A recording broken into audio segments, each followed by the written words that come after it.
Hi, and welcome to the course. We are going to be using material from my work, which is called Skillpod, in this course, which will help you guide your success not only in school, but also in the workplace. So we're looking at, although we're looking here in the course, how you can be more successful in school, how we can set you up for a really exciting and rewarding experience here. I'm also looking up beyond that, and as you enter into your career, how can you build skills that are really going to help you accelerate in your growth in your career? So Skillpod,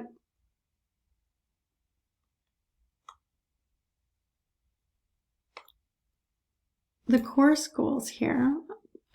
So these are the course outcomes, understanding what executive skills are and why they matter. And also trying to start to think about where you're at with these skills.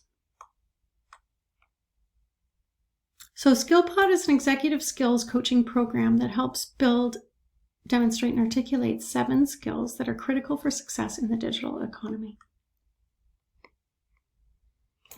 The interesting thing about these 7 skills is that they're critical for every single job that exists. So even if you don't know exactly your career pathway at this moment, these 7 skills are going to be useful no matter where you wind up working. Our 7 skills, we're going to be starting with smarter learning, look at self-work. Then we've got strategic thinking, design and innovation, thinking, and we've got communication, teamwork, and information management. So these 2 are really about building self-awareness and building your own sense of your own self. It's called intrapersonal skills. So it's skills for yourself.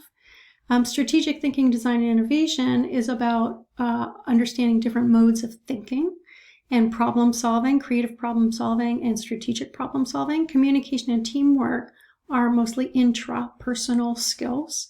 And information management is a combination of critical thinking and organizational skills. Why are we doing this? Well, in order to be competitive and thrive in our emerging economy, we need to be better thinkers, learners, collaborators, and communicators. I want you guys to develop an awareness of how you're walking through the world, and I want you to be able to realize your potential. So in the Skillpod model, what we're trying to do is we're trying to build, demonstrate, and articulate your special skills, your own approach to these skills.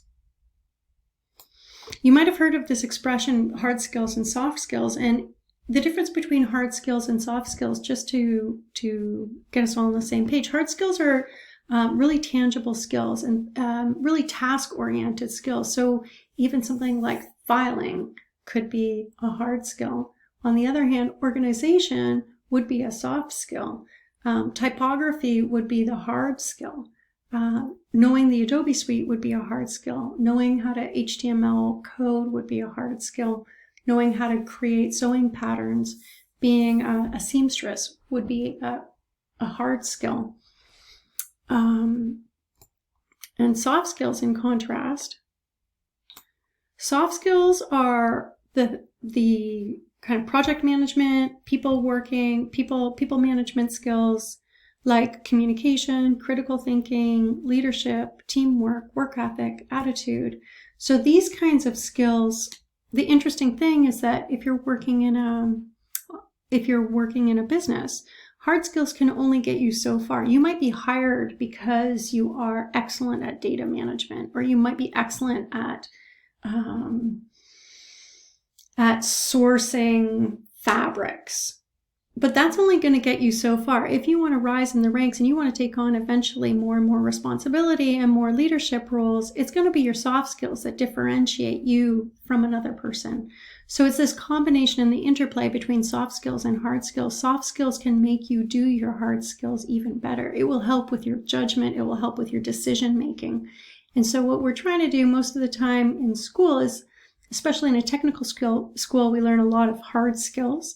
And we're trying to balance that out with the soft skills, which helps with, like I said, the interpersonal skills, intrapersonal skills, collaboration skills, and decision making.